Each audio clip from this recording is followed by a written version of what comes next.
Eh bien, bonjour, bienvenue sur Dukascopy TV pour cet point weekly, point hebdomadaire sur les marchés financiers. Alors, il est difficile de parler finance cette semaine sans parler d'Alibaba. Vous l'avez tous vu, tous entendu. La semaine passée, la plus grosse IPO de tous les temps, Monsieur Jack Ma a mis sa société de e-commerce en vente. Elle est arrivée sur le marché à Wall Street. Grosso modo, vous avez vu, pricé à 68 $, clôture de vendredi soir 93 et des poussières.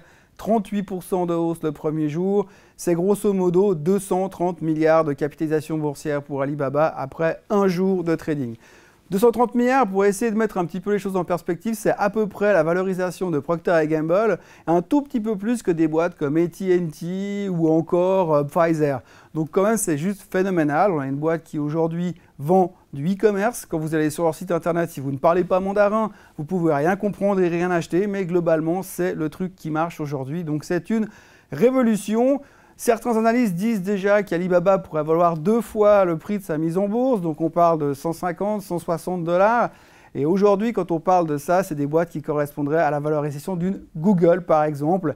À 250 $, ce serait évidemment la même chose qu'Apple. Mais on n'en est pas encore là. Toujours est-il que la chose assez particulière qu'on vit en ce moment dans le marché, c'est que cycliquement, dans les bull market, en fin de bull market, on a toujours une énorme IPO qui arrive sur le marché et qui nous dit c'est génial. Et comme par hasard, au moment où cette IPO arrive, c'est la dernière qui sonne. On l'a déjà vu il y a quelques mois, quelques années sur Glencore, qui est arrivé plus ou moins au top du marché des commodities. Et depuis, le titre n'a jamais vraiment décollé et le marché des commodities s'est un peu écrasé. Alors, est-ce qu'Alibaba est le signe d'une nouvelle décadence des marchés financiers? L'avenir nous le dira.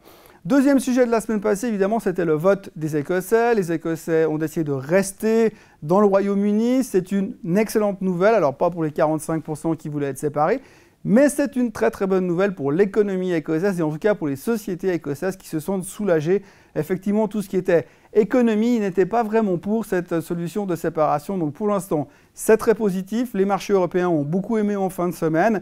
Maintenant, il va falloir voir les prochains mois qui vont arriver, comment ça va être pris au niveau électoral et comment la perception du cousin britannique va être pris par les Écossais ces prochains temps. Donc voilà, c'était un petit peu ce qui s'est passé la semaine passée. On a également eu les commentaires de la Fed qui nous ont laissé entendre qu'effectivement, ils allaient continuer à nous soutenir, garder les taux bas encore un moment.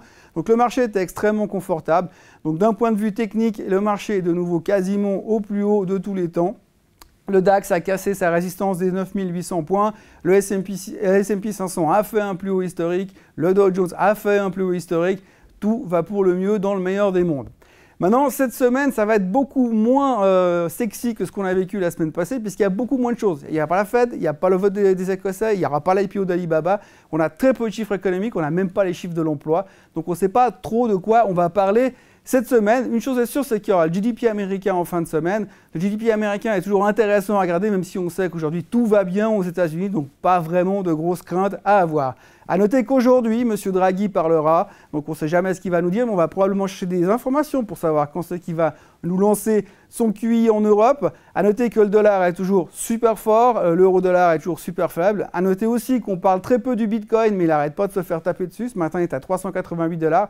Pour quelque chose qui traînait autour des 550, 600 $ il y a quelques temps. Il y a quand même une petite correction qui est en train de se passer sur le Bitcoin.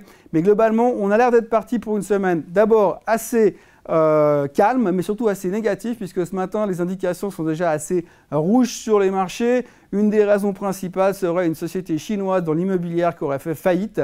Alors évidemment, société chinoise, ça rappelle Alibaba, donc c'est une chose qu'on va parler beaucoup ces prochains temps, ces prochains mois probablement. C'est la structure du capital d'Alibaba et la manière dont sont comptabilisés, dont les comptes sont faits en Chine, qui n'est pas toujours la même avec les États-Unis en comparaison. Donc on risque de rigoler un petit peu dans les mois à venir à ce sujet-là. Mais pour l'instant, Alibaba est le nouveau héros du marché. On va probablement beaucoup encore en parler. Mais on commence une semaine assez tranquille pour l'instant. Et puis j'espère que la semaine suivante, ce sera un tout petit peu plus intéressant que ce qu'on nous annonce pour ces prochains jours. Voilà, excellente semaine et nous on se retrouve lundi prochain pour la suite de ce commentaire hebdomadaire. Salut!